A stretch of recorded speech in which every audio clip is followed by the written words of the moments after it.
Hey, good morning, everybody. Welcome to another Cars and Coffee with me, Kenny Brown. And if you're a car guy that wants to know more, learn more about performance in your car, you are in the right place. Because over the next hour, I'm going to share with you some of my experience. I've gained over 40 plus years in professional motorsports and building really cool cars. And also answering your questions and talking a little tech. And on today's schedule, oh, by the way, this is episode 30. I just can't believe we're all the way up to episode 30. It doesn't seem that long ago where I just sat down in front of a phone and answered a few questions for some people. Certainly, we've grown a little bit. And if you're just joining us for the first time, welcome. Glad you could be with us. And it's worth, while you're here, it's worth joining the Speed Therapy Society. It's a great group of like-minded car people. And I strongly recommend it. Plus, there's a whole section, resource section, that has a lot of good information. So today what we're going to talk about is, these all come from, basically the questions come from the Speed Therapy Society. And because I try to talk about what you want to learn about. And today what we're going to talk about on the tech side is the value of adding chassis support. I think there was some chatter. Somebody didn't understand why you needed chassis support. The benefits of adding caster. And we've got that also addresses a couple questions we have. And for the show and tell, our caster plates, which are caster plus for SN95 and Fox, which again addresses the caster situation. And then of course, I'll take your questions live. If you got any questions, just go ahead and send them in. And I'll try to, if we have time, I'll try to answer, if I can, your questions live here on Saturday morning Cars and Coffee. Okay, so where should we start today? Oh, yeah, I forgot. Everybody knows Carrie gives me a little list to read from because I couldn't remember all this on my own. The big news is, by popular demand, so to speak, I'm doing a platform-specific workshop on Cobra /IRS, which is for 99 to 04 Cobras plus SN95 GTs that are converted to IRS. Plus, we have a whole new group of guys that are converting Fox Mustangs to IRS, which is really very cool. And I'm going to do this workshop. Basically, it's going to be, I built, starting back in 2001, I built some absolutely amazing Cobra and GT with IRS track cars, but for the CSR series. And I'm going to go through in the workshop and talk about how I created these cars, the philosophy behind it, the things you need to do, and if you want to create one of these really cool cars yourself, the steps you need to take. So it is going to be IRS specific because if you don't know it, we are the IRS guys in the aftermarket for 99 to 04 Cobras. I've got vast amount of experience in IRS cars way before 99 when the Mustang came out, all the way back to the 70s.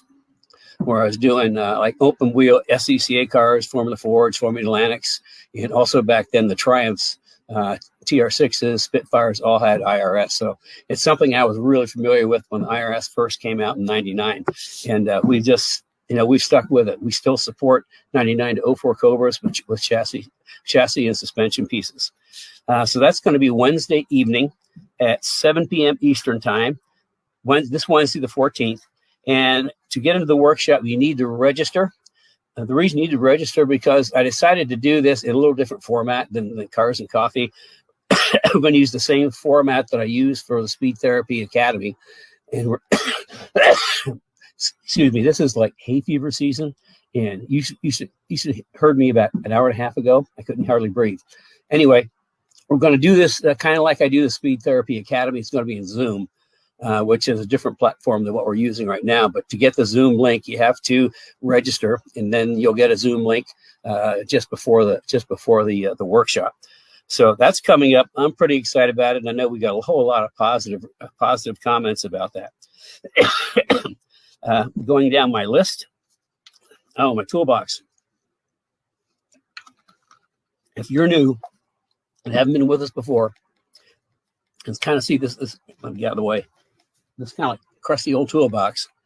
That's my toolbox. It's been with me for over 40 years. And between that toolbox and myself, we have been to every major racetrack in North America and into Canada. So it's got history. I just can't get rid of it. It's just been with me so long. It's kind of like part of me. And I still use it every day. So that's kind of what makes me a little bit different than a lot of people in the aftermarket. Is I actually made my living out of that toolbox all the way up through the, I say, late 90s, when I just couldn't do work on the cars and run business. So I kind of had to go back and forth. But it's like I say, that's where I got my education. Okay, I'm going down my list that Carrie gave me.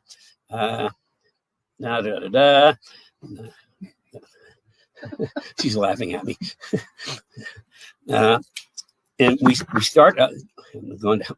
We started Cars and Coffee because so many people just kept asking me. They said, "Boy, if I could just get into your brain for a little bit." So that's what we're doing. I mean, I'm just kind of popping open my brain. It's got a lot of information in there, and I'm more than willing to share. They say you can't take it with you, so I'm putting as much information out as I can, because if I can help you not to make a mistake that costs money or time or even a car, then that's a big value for me. So let's see, getting through page 1 on to page 2. Here this is stuff I always forget. If you're watching us on Facebook, be sure to give us a little thumbs up. And if you haven't been here before, we had some wrenches that were supposed to float up, but somehow they got overheated and they melted and they look like little hearts. So just pretend those are wrenches, but give us some thumbs up. That's really great to have, because it helps us spread the word and it makes me feel good. Look at the screen. You see the comments? Yeah, but I can't. I mean, I'm not. No. It says give Kenny some thumbs up from wrenches. I'm going to help you out. Oh, Carrie's helping me out. Because things come up, but I'm not quite good enough to keep talking to you and read and understand everything. So anyway, now I've lost track of what I was doing again. Okay, and Facebook, we're Facebook Live, and not Facebook Live, YouTube Live. And this is episode 30. And if you like this and want to go back and see other episodes, they're all on there on Kenny Brown TV on YouTube. Please enjoy. I mean, there's a lot of good information there. People tell me there's information they're getting there that they can't get anyplace else, and I would have to agree with them. And each week I try to cover a few different segments. I told you what we're going to do this week, and I'm down halfway through the second page, Gary. I'm on schedule. Artwork. This month's artwork. As you know, I've got a pretty cool collection of automotive artwork, and I try to feature something every month. And this is another piece from Nicholas Watts. I've got quite a few of his pieces. Let me turn this over there like that. Adjustment. I'm my own cameraman, if you haven't figured that out. This is Nicholas Watts, and it's called the Formation Finish. And this is the GT40s finishing at Le Mans in 1966. And it's kind of a cool picture. I like it. Nicholas Watts has quite a few of of Le Mans, and this is another one of my favorites. In fact, they're all my favorites. But that's the artwork for this month. Formation Finish at Le Mans 1966. Okay, back to Cars and Coffee. Okay, what we're going to talk about today, and it's not going to be as normal, where we do like one thing after another, because the questions are wrapping into what I'm going to talk about. And for that, I'm going to start with the questions.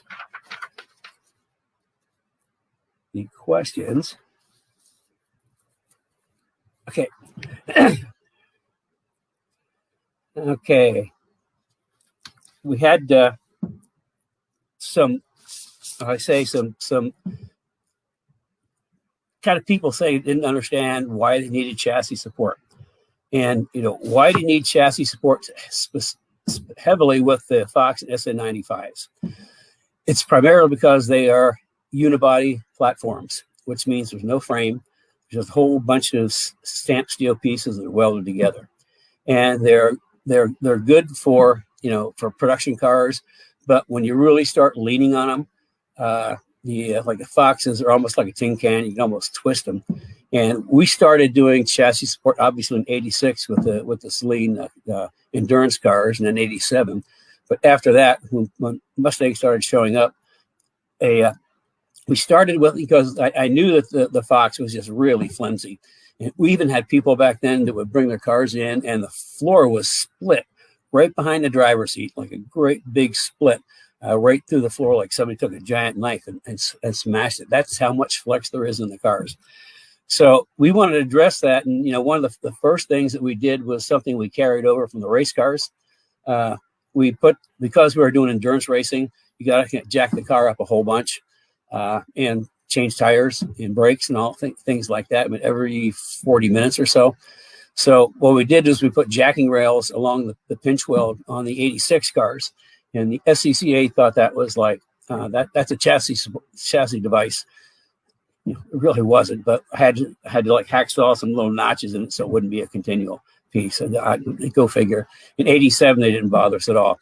But anyway, we carried that over to the aftermarket because, especially when your car's lowered, it's such a pain to kind of crawl down, stick the jack under there, and make sure you get the right spot. And all of a sudden you slip and you're jacking the floor up. I'm sure a few of you experienced that. So jacking rails was one of the first things we did. And so I can get this all folded over. And this was the jacking rail we've got. I can't go any further. This is for the Fox, the S197, and believe it or not, Gen 1 Mustangs. This fits all three of those cars. And it just stitch welds right underneath the pinch weld, so you can put the jack anywhere along here. And then when you have the car up in the air, put the jack stands under the end. So it's completely, the jack stands are completely out of the way. And somebody asked a question that, where you know to jack up the car? Well, I've got a real simple solution. You need to kind of experiment a little bit, get somewhere in the middle and kind of jack the car up in a couple of different spots until you jack it up. Both wheels come off at the same time. That's kind of like the middle point. We take just a little piece of tape or something just to right along the rocker panel, just to indicate where that jacking point is. And to make it even easier, once we find that jacking point, slide the jack under, and just jack it up enough to hit the jacking rail, then we'll look straight down from the rocker panel, put a piece of tape right across the jack. So, I mean, that's how we made really quick pit stops. We knew where to put the jack and where to put it and how far in, and makes it really easy. So that's one part of chassis support. Now, sort of like the main piece in Fox SN95 is our double cross subframe connectors. Now, we have a subframe connector that connects the front and back subframes. And what I've done is I put this cross piece in there, which actually bolts to the base of the driver's seat and passenger seat.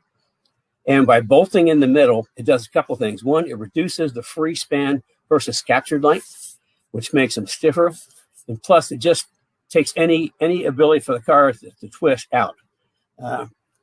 We were the first people to come to market with that a long, long time ago. Now you see a lot of people have copied it. In fact, a lot of the stuff we do gets copied. Someday I'll do a whole segment on how much stuff we've been first to market with. So the subframe connector was next, and that makes a huge difference.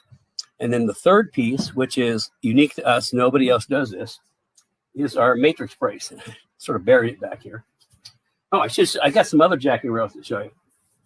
This is a jacking rail for S197, and it's a little different. And also we had to put these holes in it just so you can weld it flat to the pinch weld, because there's little buttons in there. It's a little bit shorter. This is exclusive to the S197. And then just recently,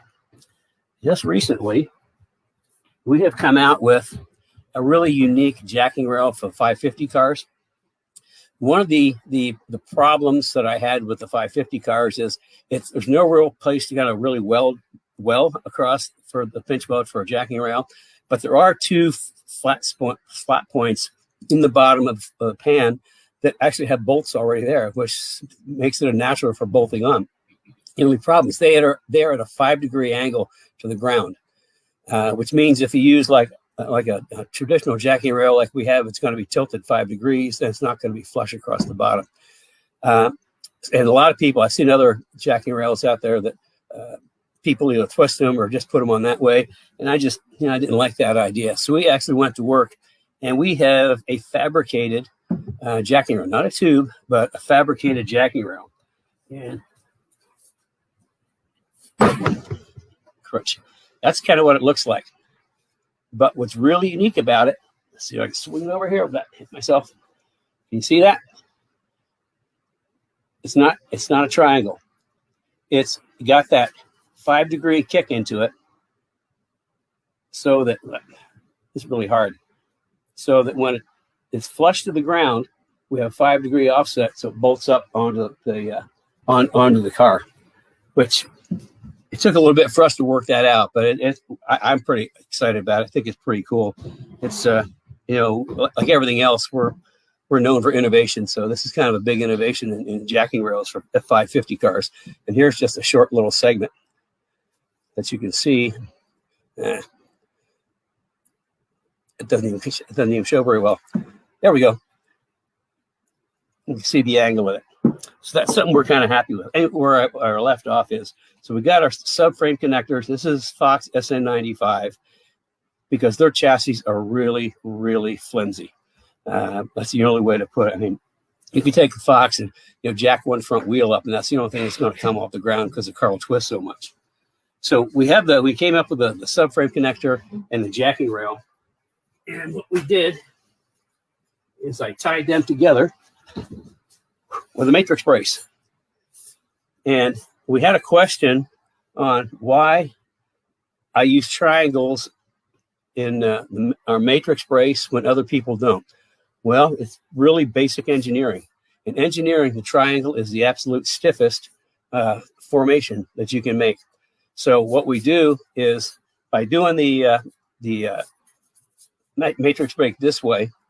Okay, so we got the subframe here, jacking rail there. We've got one full triangulation there. Okay, but then you look down here, and here's the subframe. We got another triangulation there, so that's 2. We move down here. See, I've got enough room, and the same thing. Jacking rail across here. That's another triangulation. Subframe across here, another triangulation. That's 4 full triangulations under each side of the car, which does a tremendous job of stiffening up the chassis.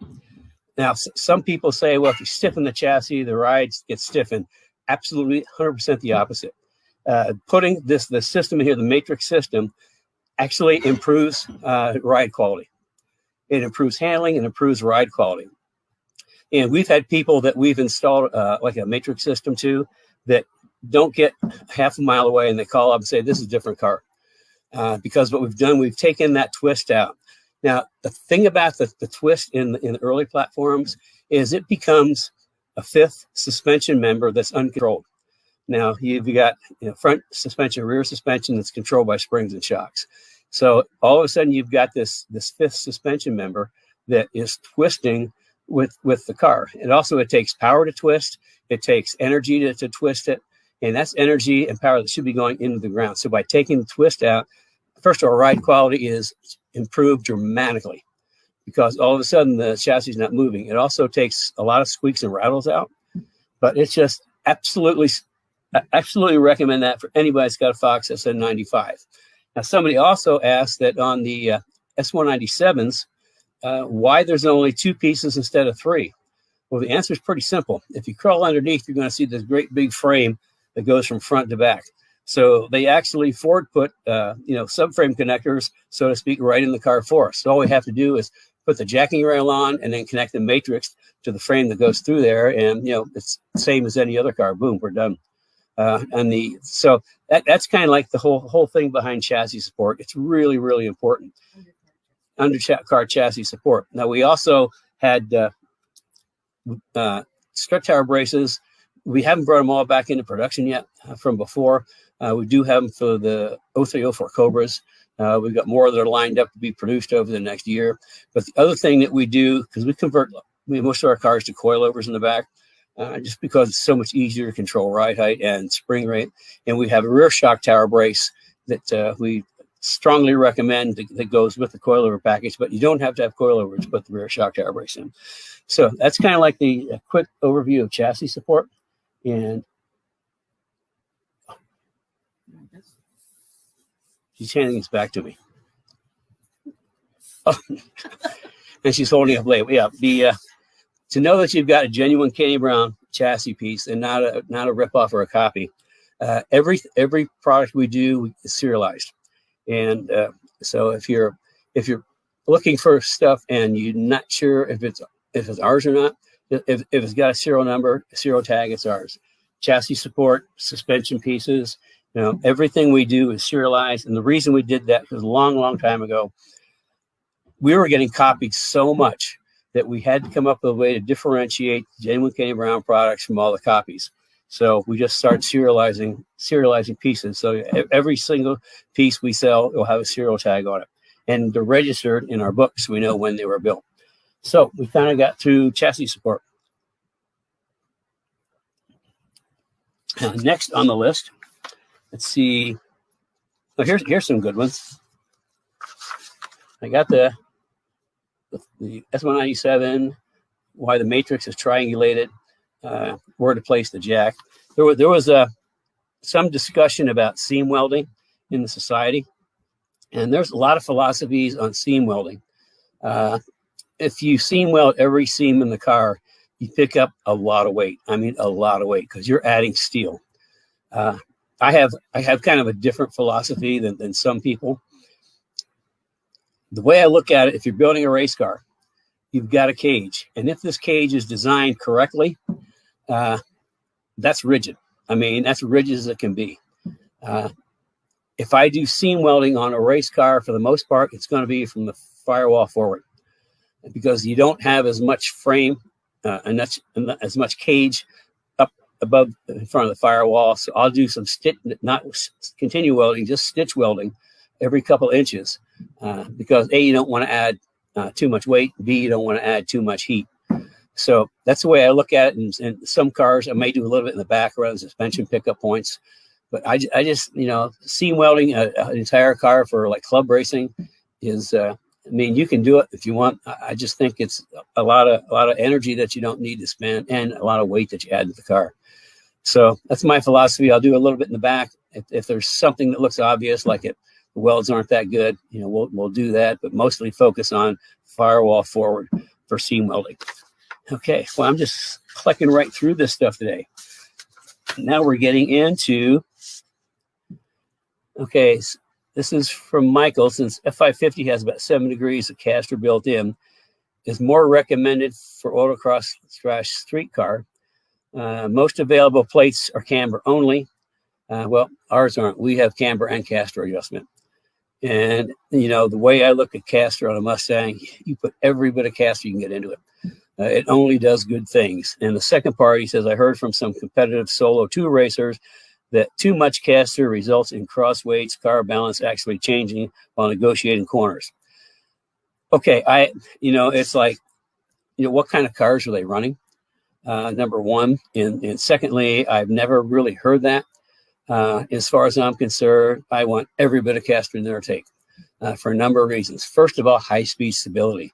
The more caster it's in there, the straighter, truer, and better it feels at high speed down the straightaway. Secondly, what adding caster does is it increases camber gain in turns. So what do I mean by that? Well, as you turn the wheel with a lot of caster, the outside tire, will start to gain negative camber. The inside tire will gain positive camber. So as you go through a corner, your tires are going like this, which only makes sense to get more camber on the outside and less negative or positive camber on the inside. So that's that's one of the advantages of caster. The other is it actually helps in anodive a little bit. The guys that are in our Speed Therapy Academy know what I'm talking about, because we went through the whole geometry, the front of my front grip kit for S197s, and how that all the things that caster impacts in a good way. So I mean, it's the more caster the better. I run every bit there is. Like I say, S197 and 550 cars, we have caster and camber adjustment. But for Fox SN95, I took a little bit different approach. Because we were using caster camber plates. All I ever did was put in maximum caster. So I started thinking about it, and what I ended up doing is creating a product called Caster Plus.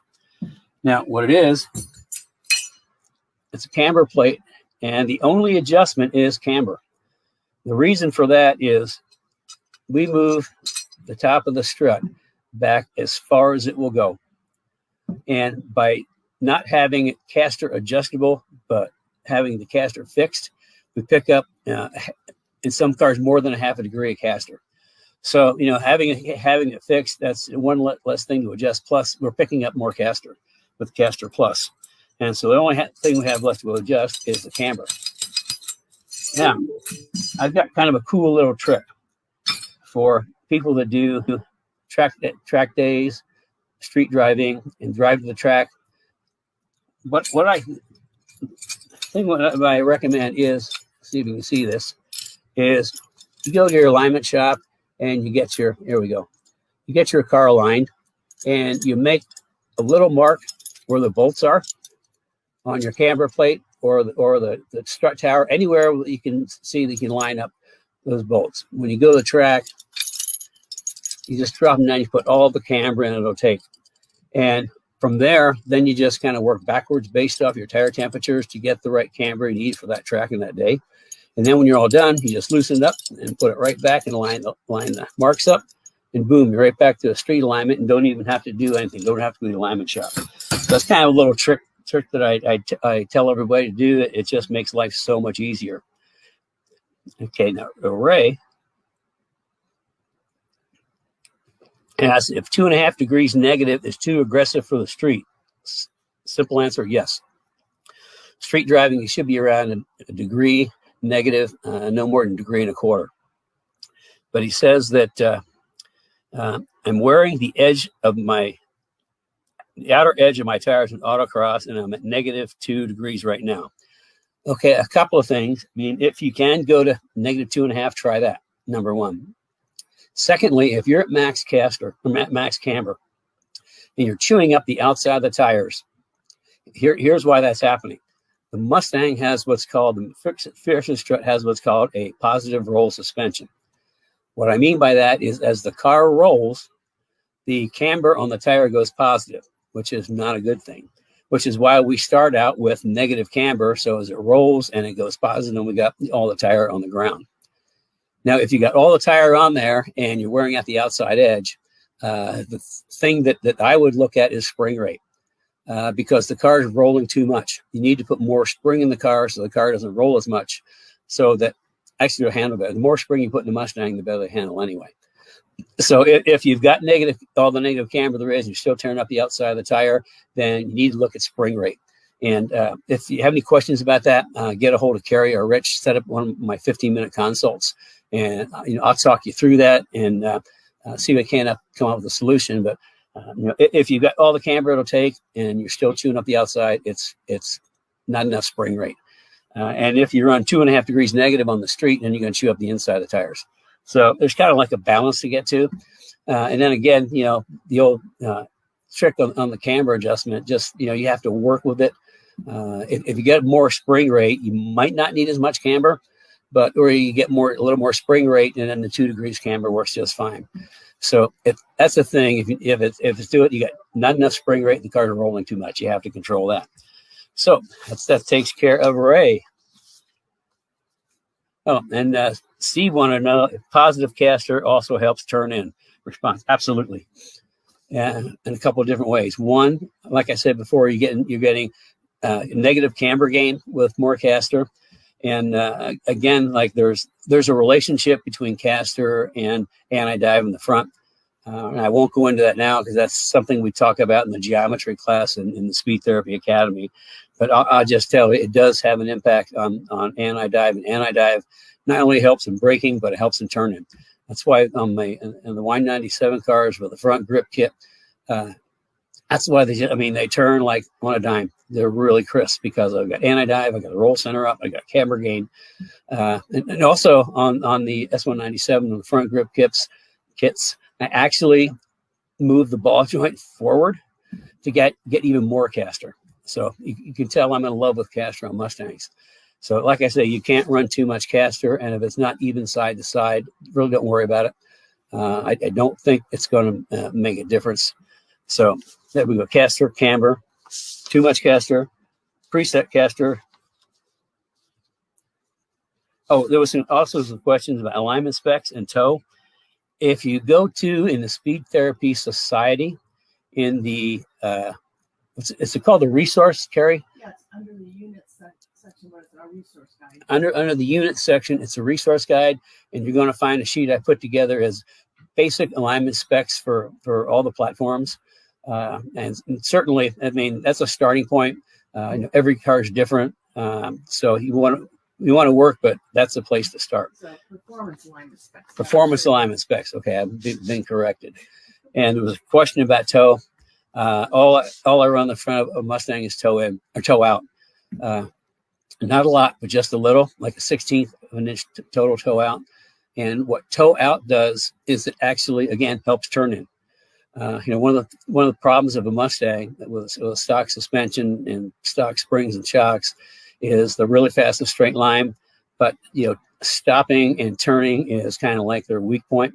That's why I re-engineered the whole suspension just to get away with that. So my cars brake late and they just turn crisp. I think Wendy sent in a note a couple weeks ago. She said that when she turns the wheel, it's like the car pivots. And that's what I wanted. I want to get that turn in and rotate really fast. So the caster is a good part of that. Caster and anodive. Okay, carries up with a note. Okay. I just chuckle at this. You took it away too soon. It's just, yeah, if you're just joining us, I'm Kenny Brown. This is Cars and Coffee, where I'm trying to share with you some extensive experience, background, and knowledge in professional motorsports and building really great street cars and track cars and championship winning race cars. So I've got through that part. I think I almost got through most of it. Let's see, what did I miss? By golly, Carrie, I think I got through just about everything. Talk about the workshop again. Okay, she said, talk about the workshop again. Ask the question. Oh, questions. Send in some questions. Obviously, we're going to have a little bit of time to answer questions, so please send in some questions, and I'll try to do it live. I'm just going back over my notes and make sure I didn't miss something. But I must have been talking too fast this week. Speed Therapy Society, join the Speed Therapy Society, the artwork, thumbs up and heart-shaped wrenches, and also on YouTube, if you can sign up for the channel on YouTube, and there's a little bell, hit the bell, and that way you'll get notifications when we're going to do something live. And I'm going to repeat that this Wednesday is a platform-specific workshop, sort of by popular demand. I have a lot of people asking about this, and it's for Cobras, 9904 Cobras with IRS, but it also is for anybody that's converted, like a SN95 GT to IRS, or people that have converted or are thinking about converting a Fox to IRS. I think that's kind of like a really big group that's starting to happen now is IRS and Fox cars, and I think that'd be just amazing because they're nice and light. I just think that'd be a really cool setup because I know in Kermy, my 2001 GT that we basically turned into a Cobra with IRS. I mean, that car was a dream to drive on track. I mean, I could put it anywhere. I could drive it all day and not get tired. So I love the IRS in these Mustangs. And like I say, I'm going to say we're authoritarians for lack of a better reason, just simply because I have so much experience with them. And we are still supporting 99-04 Cobras with suspension and chassis pieces. And anybody else that's doing an IRS. I mean, we've even set IRS up for somebody who was putting one in an old Fairlane. So, I mean, it's just not, IRS isn't exclusive for just 99-04 Cobras. I mean, it can go a lot of different places. So this is going to be a good workshop because we're going to go through how I built a car like Kermy, or we had on there for a long time the CSROT, which was a 2003 Cobra. Just how I build my cars and why and all the philosophy behind it, and how you can build one yourself to make an exceptionally well handling car. And Carrie is here with a computer, which means I've got a question or she wants to tell me something. Are you through your? I think I'm through everything. I don't think I missed anything. Okay. If you want to ask some questions, just put them in the comments right now, and Kenny will answer them. We have a couple of questions, Kenny. Let's see. This is from Brad Grissom. What about roll bars and cage design and the essentials? Going back to chassis support. Roll bars and cage designs. Okay. But roll bar, I'm guessing he's meant like a 4-point or 6-point roll bar.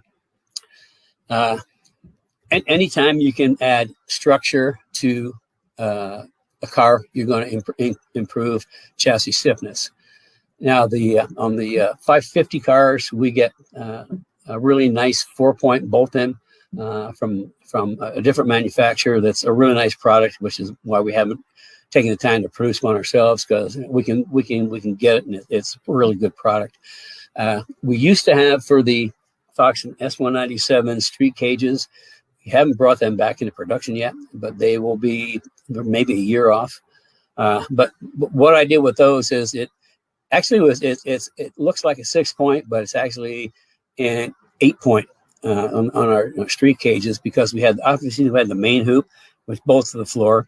We had the bars running back, which bolts to the rear wheels,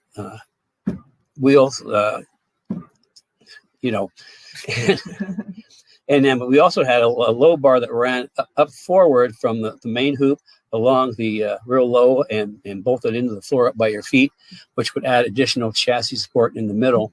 But to make it even stronger, we actually had the main hoop bolt into the seat belt point on the B pillar, which just makes it super extra strong. So adding a roll bar really, it does improve chassis support. And a cage, if you've got a well-designed cage, the car's gonna be pretty rigid. If you've ever in the Speed Therapy Academy, we went through a bunch of like race car cage designs, and you take the skin off some of these race cars, and all it is tubes and triangles. Get that? Tubes and triangles, lots and lots of triangles, to make those chassis as stiff as possible, because they don't want anything to interfere with the suspension. They want the suspension to work by itself. So, okay, I have a couple of comments. But first, I want to tell you a couple of our long-term people that are here every week that I see that have made comments. So if you're here and you haven't made a comment, I can't see your name. But Andrew Fox is always here. Dave Robinson always shows up from, today it's sunny Niagara. Niagara. On the Canada side. We also have Brad Grissom. Dell Hughes is always here too. He's from Broken Arrow, Oklahoma. I'm not sure if it's cloudy or sunny there, Dale. We also have Fred Francher. He is always here. I don't think he's missed an episode, nor all these people. I think they're here every week. Brian West is always here. And Brian is in our academy. Yeah, Brian's in the academy. The other name of somebody that sees Mike Charles is here. Yeah. Is that called? Yeah, Mike is our Celine guy. Mike is really dedicated to the Celine dynasty or legacy, however you want to put it. He managed over the years to purchase both of the 86 Celine R race cars that I built in 86, one of which won the 24 Hours of Canada. It was actually the backup car won the 24 Hours of Canada in the GT class, because primary car got crashed about 4 in the morning and it was unrepairable. So the second car was actually, I think, either 3rd or 4th place, and Desiree and Lisa were driving that car, and it was actually wounded. We could only do not even quite 30 minutes on a tank of gas. We worked through strategy and driver changes, and we actually got it to the front and won the race, which was a big deal. Anyway, he's got both of those cars. And then first got him, he brought him by. It was really heartwarming to see those cars again. And then he also has come up. He also scored the sort of like the body in yellow, let's call it, the yellow and white, of the number 9 87 Celine car. And the 87 cars, as some of you may know, is we sort of dominated it was Escort Endurance Series, Pro Endurance Series back then. It evolved into World Challenge today, but that was all endurance races. I mean, I think the shortest race we did was 6 hours. Some 24-hour races, 12-hour races. But anyway, we with the Celine cars, we just made a clean sweep in '87. Driver Championship, Manufacturers Cup, Tire Manufacturer Championship, and Team Championship. So we just killed it. It wasn't easy. We really worked tough. In fact, I went from the pretty much beginning of April, end of March, through Halloween, which is, October 31st. That was the last race at Sebring, a 12-hour race. And I only had one day off. The rest of it's like, a 14-hour day would be considered a short day. But man, if you want to win championships, I mean, it takes more than a total commitment. And we were committed. I knew we had the stuff to do that. Win a championship. Winning all four was just kind of like just a big bonus for me. But anyway, he's got the number 9 car, and he's putting that back together. And I got a big bonus for him. We were cleaning out one of our storage units, and I found 10 of the Ronell 3-piece 4-lug wheels from the '86 Celine cars. So he's going to be able to put the actual wheels on those cars that they had when we raced in '86. So that's kind of cool. That's really cool. That is awesome. Okay, we have Ernie Abercrombie. Ernie, it's great to see you. We haven't heard from you for a while, so call me sometime. Ernie has a question. How do you raise your ride height with H&R coilovers toward the top? It says toward the top lowers or raises ride height. Does that make sense? Let me read it again. I don't think I read it well. How do you raise your ride height with H&R coilovers? Toward the top lowers or raises ride height? Ride height's pretty easy. It's adjustable. On the shocks are threaded on the front. So all you have to do is turn the spring perch up or down to adjust ride height. In the back, there's an adjuster. It's a spring on axle, and there's an adjuster on the axle. All you have to do is adjust that up or down to get the ride height. And a lot of people ask me about what's the ride height to set on a car. A good rule of thumb is ride height has a lot to do with all my suspensions are engineered around an inch and a half lower. The car being lower an inch and a half for the geometry. But looking at the ride height is like if you can put 2 fingers between the top of the tire and the fender, that should be pretty close. A lot of the tires we run are like 26-inch diameter, which means we're running if 26 and a half, then we're running 27 to 27 and a half, somewhere in there ride height, just depending on the car and the tires. So the rule of thumb is you just you can look up the diameter of your tires, and you want to add at least an inch or so. And if you can get 2 fingers between the tire and the fender lip, that should be right. And then you just stand back and look at it. That's how I adjust ride height. I set it up kind of like that, and I'll stand back and look at it and go, okay, do I like that? No, I think let's put that up a little bit and put that down a little bit. So that's kind of my scientific method of adjusting ride height. Okay, Brian West has a comment related back to caster. On a question of too much caster for autocross, is it possible because so much lock is used due to the tight corners? I don't know if I have a good answer for that. He says if too much caster, if there's too much lock. Man, I mean, I don't know. I haven't done autocrossing in maybe 50 years. You probably need to go so you can offer some. But I mean, I just want caster. I mean, I want that camber game. I mean, if you're turning it like lock, then the caster is going to give you just maximum camber gain, negative camber gain, which to me, that's what makes the car go around the corner. So I just don't know. I don't have a good answer because I didn't know that people actually turn full lock on autocross. I know in some cars like the GT500s, that'd be tough because they got rack limiters, so the tires don't rub. So I don't know. I don't have a good answer. I will tell you, I just like tons and tons of caster. Okay. Ernie has another question related to the same H&R question. So if you thread it down to the middle, it should raise the ride height. No. It's down is down and up is up. So if you thread the adjuster down, you're going to lower the car. If you thread the adjuster up, you're going to raise the car. So down is down and up is up. And he says this is for street driving, not the track. For street driving, I mean, yeah, you get the ride height I talked about. Like street driving and track driving, the ride height's about the same. Although if you live in an area with a lot of bumps and undulations, you might want to add just a little bit to the ride height. But no, you just crank them up to go up and crank them down to go down. Ernie's in the Detroit area. Oh, you're in Detroit area. Yeah, you got wonderful streets up there. Yeah, I know. I used to be in Detroit. Like, this is like before my health stuff. I was in Detroit like all the time. It seemed like either in Dearborn or Livonia or Troy. Those seemed to be the three places I was in the most. The roads were crappy. And the roads are crappy. So Tony Cavalerio, Tony, I butchered your name. So anyway, Tony has a question. I switched my 03 Cobra to live axle for drag racing. I've been thinking about building it into an open track car. Think it's a good platform, or should I use an S550? I think it just boils down to what you want and what your budget is. I mean, switching it back to an IRS with our suspension pieces, it makes a great track car. The 550s are a wonderful car all on its own. It's kind of like with every new generation of Mustang, we have to do less and less to make it work good. Like we had to do a ton to the Foxes.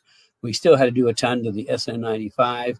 Then the IRS came out, and that made it really cool. S197s, because it was a stiffer platform and had a real 3-link in the back that I could work with and made geometry easy. And then the fact that the front control arms were parallel to center line, that just made the geometry easy there. So that got better. And the 550 cars are, because they've got an IRS, they're super rigid. You just have to have a rigid car for IRS. And they've got a pretty good suspension. I haven't done any work on the suspension because at this stage, we've got a really good spring and shock package. And, with the Jersey single adjustables, I mean, the car it just turns. It just turns. And then the IRS is pretty good, but I strongly recommend if you have a 550 that you do not turn all the nanny helpers off, because I've seen a lot of 550s that back into the guardrail because they turned all the nannies off, and they didn't have enough muscle memory or driving skill to catch it, and boom, away they go. I've seen it happen more than once. So you turn traction control off, but I think there's 3 stages. The very last one you don't want to turn off in a 550, but they make a pretty good track car. They're really fast. The newer ones, they come with 460 horsepower, the 18 to 20s. So, it's just your choice. The SN95 is lighter, and you can make those really quick. The 550 will probably be faster because it's got a lot more power and it's got a more sophisticated suspension, but just your choice. It depends on your, what you want and what your budget is. You can go either way. Yeah, if you want to set up a 15-minute call with me, just get a hold of Rich or Carrie, and I can kind of talk through with you and maybe help you. Okay, we have one comment. If anybody has any more questions, this is your last call for questions. Last call for questions. Okay, here we go. Brad has a comment. He said he converted his SN95 live axle car to Kenny Brown complete IRS rear suspension. The IRS Cobra workshop will really help you if you're considering switching to IRS or upgrading your IRS Cobra. There you go. Yeah, anybody's got the full package on there. We've got a couple of guys in our Speed Therapy Academy that had Cobra 2000 Cobra R's. I don't know if you guys remember the 2000 Cobra R's, pretty cool car. That we completely redid the suspension, and like Joe Johnson said, it was one of the best driving cars he ever had. He sold his, and he wished he had it back. But it was kind of odd one. You don't see too many 2000 Cobra R's. At the end of one season, after the last track event at Putnam, we had 5 Cobra R's in the shop, all getting new suspensions. So, I mean, that was one time. Yeah. I went the same time. Yeah. Five Cobra R's in the shop at the same time, all getting new suspensions. So that was kind of cool. We got some pictures around somewhere too. Yeah. So anyway, I think that's it. The workshop is speed. Well, once you do the word, I'm kind of flipping over my words here. You're doing to me. Yeah. Remind you again about the workshop Wednesday evening, 7 o'clock Eastern time. It's going to be a different format. It's going to be in Zoom, just like we do for the Speed Therapy Academy.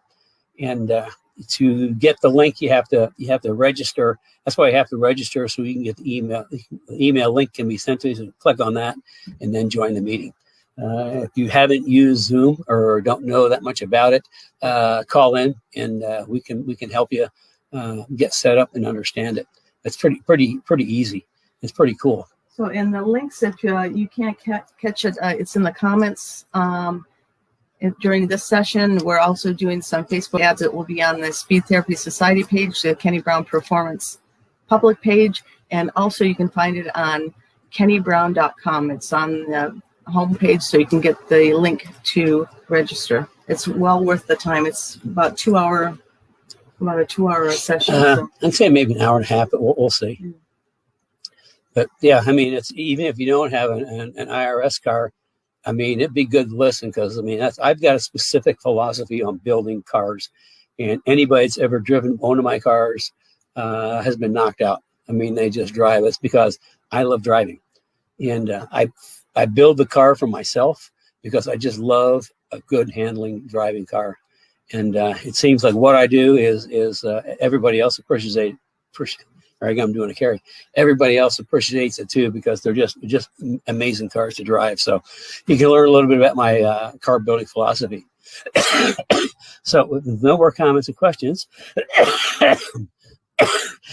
my asthma and hay fever are starting to catch up with me.